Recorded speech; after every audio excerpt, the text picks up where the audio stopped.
اختلاف جو ہے وہ ڈفرینٹ اوپینین ہونا، ایک مختلف رائے ہونا، اس میں کوئی حرج نہیں ہے۔ آپ جب چیزوں پہ غور کرتے ہیں نا تو انڈرسٹینڈنگ کا ڈفرینٹ ہونا یہ ہو جاتا ہے۔ میں یہ کہوں بلکہ آپ قدرت کو بھی دیکھیں تو دن اور رات، آگ اور پانی، سورج اور چاند، بلکہ خود مذکر اور مؤنث ایسے ہی ہے۔ اسی کے اوپر، اختلاف کے اوپر اللہ تعالیٰ نے اس کائنات کو پیدا کیا ہے۔ بالکل اختلاف انسان کی طبیعت میں ہے، وہ ہوتا ہے، اختلاف میں کوئی مسئلہ نہیں۔ اصل میں اختلاف کے ساتھ جب بائسنس آ جاتی ہے، انسان کا تعصب آ جاتا ہے، یہ بری چیز ہے۔ وہ پولیٹیکل ڈیفرنس ہو، وہ ریلیجسلی ہو، کسی بھی آپ پہلو سے دیکھیں تو یہ چیز جب آ جاتی ہے نا تو یہ بہت بری ہے۔ ایون کہ فرقہ واریت، سیکٹیرینزم، بہت زیادہ۔ سیکٹیرینزم کس چیز کا نام ہے؟ وہ اسی چیز کا نام ہے کہ آپ ڈیفرنٹ اوپینین ہوتے ہوئے آپ اس کے ساتھ اپنے ایموشنز، اپنے جذبات اتنے اٹیچ کر لیتے ہیں کہ آپ کہتے ہیں جسٹ میں رائٹ ہوں، میرے اسکول آف تھاٹ کا اس کا پرچار ہی میں نے کرنا، میں ہی رائٹ ہوں، باقی سب رونگ ہیں، باقی سب غلط ہیں۔ یہ بڑی اچھی بات کی ایک تھنکر نے، اس نے کہا کہ آپ رائٹ ہیں، 99% آپ یہ رکھیں، لیکن 1% آپ اسپیس دے دیں، میں بھی میں غلط ہوں، دوسرا صحیح ہو سکتا ہے۔ تو ایک تو یہ ہے کہ ہمیں اپنی تربیت کرنی چاہیے۔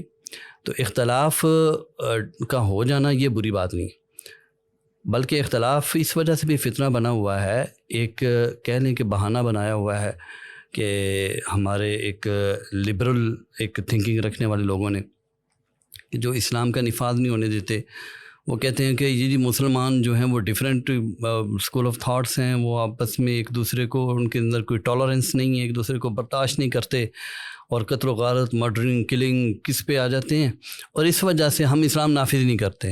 حالانکہ یہ بھی بذات خود یہ تھنکنگ یہ ٹھیک نہیں ہے۔ آپ دیکھیں پاکستان کا کانسٹیٹیوشن ہے، اس کے اندر اختلاف کتنا زیادہ ہے۔ اس وقت انٹرپریٹیشن، آپ ہماری جو پولیٹیکل پارٹیز ہیں ان کو دیکھیں، ڈفرینٹ اوپینین رکھتی ہیں۔ انٹرپریٹیشن جماعت اسلامی کی دیکھ لیں، آپ پی ٹی آئی کی دیکھ لیں، ہر ایک کی الگ ہر ایک کی انٹرپریٹیشن اپنی اپنی ہے، کانسٹیٹیوشن تو ایک ہے۔ تو اس وجہ سے اختلاف جو ہے، میں یہ کہنا چاہتا ہوں، اختلاف فتنے کی شکل اس وقت اختیار کرتا ہے کہ جب اس کے اندر ٹالرنس ختم ہو جائے، مائنس ہو جائے، اس کے اندر آپ کی برداشت زیرو لیول پہ آ جائے، عدم برداشت۔ اصل میں یہ فتنہ بنتی ہے، یہ چیز ہے کہ آپ اپنے آپ کو 100% آپ کہتے ہیں کہ میں رائٹ ہوں، اور 100% آپ شور کر لیتے ہیں کہ جو میرا اگینسٹ ہے وہ غلط ہے۔ تو یہ نہیں ہونا چاہیے۔ وہ روایت بھی ہے، ایک چلیں جو بھی ایک بیان بھی کیا جاتا ہے، لیکن بات بھی ٹھیک ہے کہ میری امت کا اختلاف رحمت ہے۔ تو وہاں اختلاف کی یہی ایک سچویشن ہے کہ جس کے اندر یہ تعصب نہ ہو۔ صحابہ کرام کے اندر بھی اختلافات تھے، ائمہ کرام کے اندر بھی اختلافات تھے۔ اختلاف انسانیت کا حسن ہے۔ تو یہی وہ چیز ہے جس نے مسلمانوں کو آزمائش میں مبتلا کیا ہوا ہے۔ مسلمانوں کو برداشت اور تحمل سے کام لینا چاہیے، اور ڈفرینٹ جو اسکول آف تھاٹس ہیں، اوپینین ہیں، ان کو صرف ایک علمی رائے کے طور پر لینا چاہیے۔ ہمارے پاس ایک سٹینڈرڈ ہے، سٹینڈرڈ آف رائٹنس، پیغمبر آخر الزمان، اور وہ ہے ہمارے پاس اللہ کا ایک پروٹیکٹڈ شکل میں ہمارے پاس ایک قرآن مجید ہے، اور دوسری چیز ہمارے پاس سنت ہے۔ یہ وہ سٹینڈرڈ ہے کہ جس کے اوپر ہم ہر چیز کا فیصلہ کر سکتے ہیں۔